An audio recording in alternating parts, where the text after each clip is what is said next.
അവൻ രണ്ടാം മുദ്ര പൊട്ടിച്ചപ്പോൾ വരിക എന്ന രണ്ടാം ജീവി പറയുന്നത് ഞാൻ കേട്ടു. അപ്പോൾ ചുവന്നതായ മറ്റൊരു കുതിര പുറപ്പെട്ടു.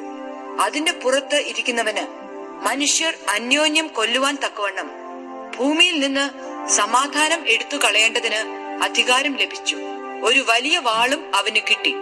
ആദ്യത്തെ 4 മുദ്രകൾ ക്രിസ്തുവിന്റെ കാലം മുതൽ വ്യത്യസ്ത ആവൃത്തിയിലും തീവ്രതയിലും സംഭവിക്കുന്നു.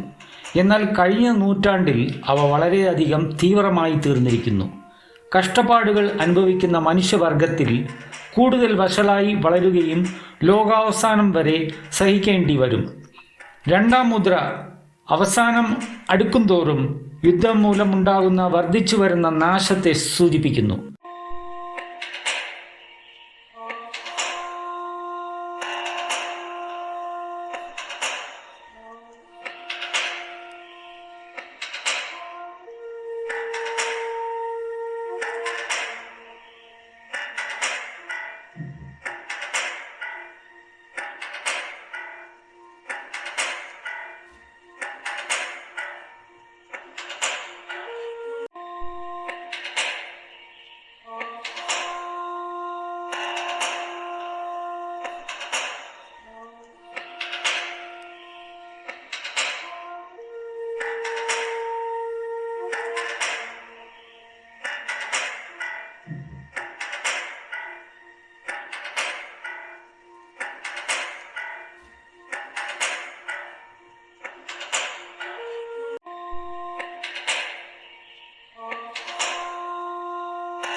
നിങ്ങൾ യുദ്ധങ്ങളെയും യുദ്ധശ്രുതികളെയും കുറിച്ച് കേൾക്കും.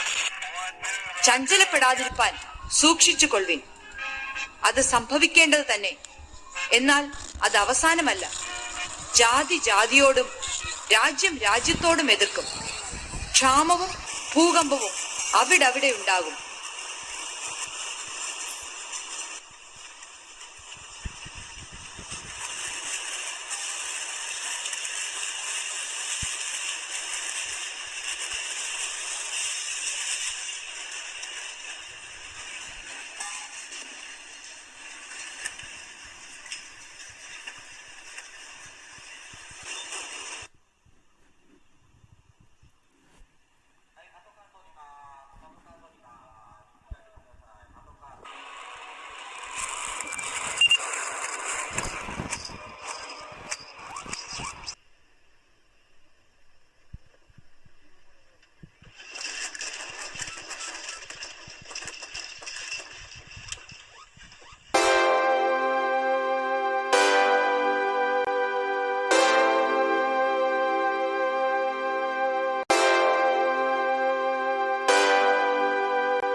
വെളിപ്പാടിൻ്റെ പുസ്തകം മുൻകൂട്ടി എഴുതിയ ചരിത്രമാണ്. ക്രിസ്തുവിൻ്റെ മടങ്ങിവരവിലേക്ക് നയിക്കുന്ന സംഭവങ്ങളെ അത് വിശദമായി വിവരിക്കുന്നു. അതിനുശേഷം ആ സമയത്തിനപ്പുറം എന്ത് സംഭവിക്കുമെന്ന് നമ്മോട് പറയുന്നു.